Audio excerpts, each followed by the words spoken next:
कुछ एक झूठ हमारे दिमागों में बैठा दिए जाते हैं। जैसे आप सब ने यह कथा पढ़ी होगी कि एकलव्य का अंगूठा कटवा लिया द्रोणाचार्य ने, पढ़ा है ना आप सब ने? पर यह बताइए कितनों ने महाभारत में स्वयं पढ़ा है? मेरे विचार से हम में से किसी ने भी कभी महाभारत में वह प्रसंग पढ़ा ही नहीं होगा एकलव्य वाला। और अगर हम यह भी विनम्रता से पूछे कि महाभारत के कौन से चैप्टर में है, तो भी शायद हम में से किसी को ध्यान नहीं होगा कि महाभारत के वन पर्व में एकलव्य का उल्लेख है। मगर देखिए मार्क्स और मैकाले का प्रभाव कि हमारे दिमागों में ऐसा भरा हुआ है कि हम ग्लानि से आबद्ध हैं बगैर पढ़े हुए।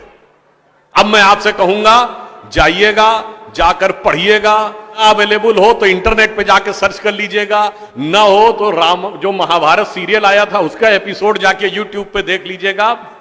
कि किस्सा यह था कि जब आपको चाहे आपने कथा सुनी होगी कि कुत्ते का मुंह बाणों से भर गया था, जो एकलव्य ने तीर चलाए थे, और जब वह तीर अर्जुन निकालते हैं तो उस कुत्ते के मुंह में एक खरोंच तक उस बाण से नहीं आई होती है, तो वो चौंक जाते हैं क्योंकि यह सामान्य तीर नहीं है। उन्होंने कहा तो दिव्य अस्त्र है कि मुंह में पूरा तीर से भर गया मुंह और इसके बाद भी एक खरोंच नहीं आई। आप कहेंगे दिव्यास्त्र का मतलब क्या?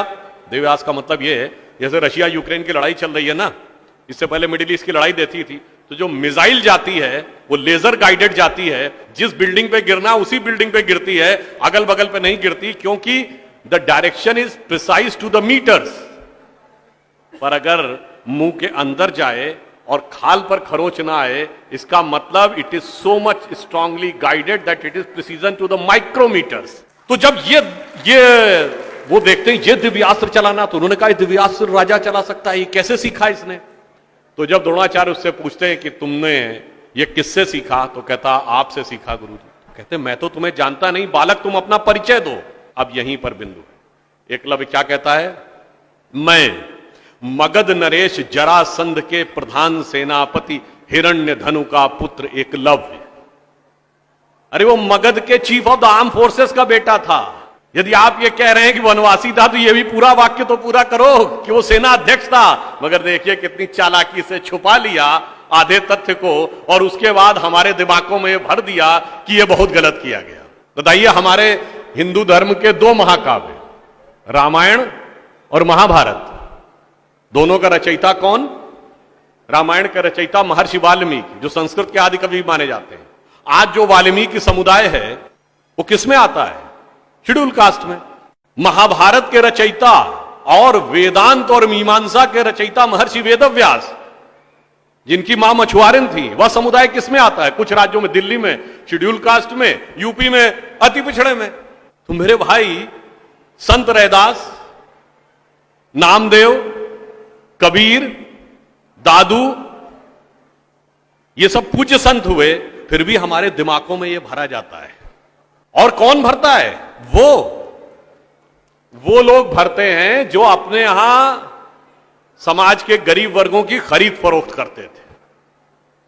और आपको यह भी बात बता दूं, जब हम कभी अपने यहां कहते हैं फॉरेन ट्रेवलर्स ने दिखाओ क्या लिखा है, तो मैं यह बात आपसे कहता हूं, इसको भी जाके चेक कर लीजिएगा।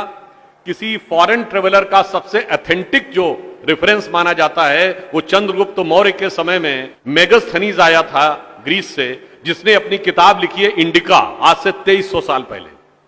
वो इंडिका किताब आज उपलब्ध नहीं है, मगर उसके उद्धरण तमाम जगहों पे हैं, तो प्रूवन है किताब थी। उसने भारतीय समाज में व्यवस्था का वर्णन करते हुए लिखा है कि यहां पर 7 जातियां हैं, मगर महत्वपूर्ण बात यह है यहां इतनी समरसता, इतना सामंजस्य है कि यूनान के समाज के समान यहां कोई समाज का ऐसा वर्ग नहीं है जिसके साथ शोषण या भेदभाव किया जाता हो। ये एक विदेशी लिख रहा है। और मैं एक और बात आपसे बताना चाहता हूं, बहुतों को नहीं पता होगा, गांव में पंचायत होती है ना, ये पंचायत में 5 की संख्या कहां से आती? ये 4 या 6 क्यों नहीं? 5 की संख्या जानते कहां से आती है? 4 वर्ण माने गए थे, तो किसी भी गांव में निर्णय लेना होगा तो चारों वर्णों का एक एक प्रतिनिधि होगा, और 5वां जानते कौन होगा?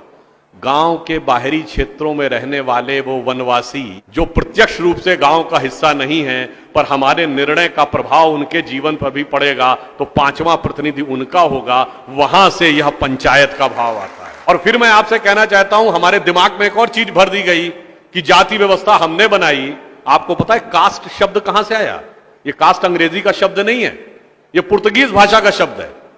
और 1931 में जो अंतिम जनगणना जाति के आधार पर, उस पर 4114 जातियां हैं हिंदू समाज में, जिसमें अब 6000 बताई जाती हैं। मैं चैलेंज करके पूछता हूं, कोई दिखाओ तो किसी धर्म ग्रंथ में 6000 जातियां लिखी हो, और जहां लिखी उसमें इससे ऊंचे ये, इनके नीचे ये ऊंचा ये नीचा, कौन से धर्म ग्रंथ में लिखा है? ये माली ऊंचे की तेली ऊंचे, सुनार ऊंचे कि लोहार ऊंचे, कहां लिखा है? जानते हैं कहां लिखा है? एक British census commissioner Herbert Risley द्वारा किए गए सेंसस में हिंदू समाज को जातियों में विभाजित करके ऊपर से नीचे तक लिखा गया, और फिर वो हमारे ऊपर अध्यारोपित कर दिया गया है। हमारे दिमागों में कैसी कैसी बातें भरी जाती हैं। एक थोड़ा लिबर्टी लेते हुए यह भी कहना चाहूंगा, महिलाओं को पढ़ने का अधिकार नहीं दिया जाता था।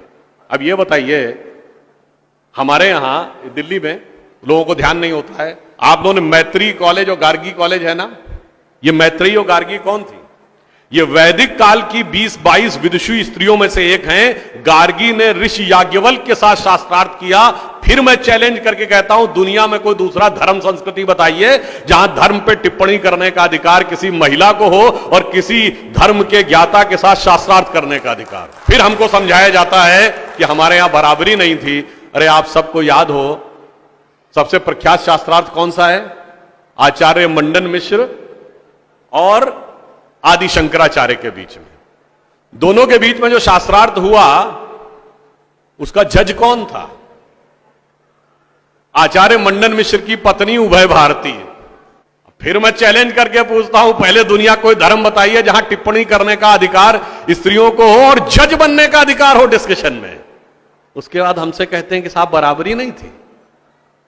इसलिए मैं कहना चाहता हूं कि हमारे यहां तो समाज में जिस प्रकार से एकाकार करके सबको साथ में लिया जाता था, बराबरी का तो आलम यह था, बराबरी नहीं थी, यह सच है। हमारे यहां बराबरी नहीं थी। हमारे यहां मातृशक्ति को पहले रखा जाता था। इसीलिए हम क्या बोलते हैं? सीताराम, सीता पहले राम बाद में। लक्ष्मी नारायण, लक्ष्मी पहले नारायण बाद में। गौरी शंकर, गौरी पहले शंकर बाद में। राधे कृष्ण, राधा पहले कृष्ण बाद में। माता पिता, माता पहले पिता बाद में। और इसीलिए हमारे जितने भी प्रतीक हैं, भारत भी माता है, धरती भी माता है, प्रकृति भी माता है, गीता भी माता है, गंगा भी माता है, गाय भी माता है, गायत्री भी माता है। और यह केवल कोई आध्यात्मिक धार्मिक बात नहीं है। वर्ल्ड की डॉक्यूमेंटेड हिस्ट्री में अगर पहली बार कोई वुमेन रूलर रही है तो गुप्त वंश के समय में 4वीं शताब्दी में प्रभावती गुप्त ने शासन किया है। उसके बाद अहिल्याबाई होलकर, रानी दुर्गावती, रानी झांसी, वो सब तो आपने बहुत सुना होगा। अब वो लोग आके हमको समझाते हैं कि बराबरी नहीं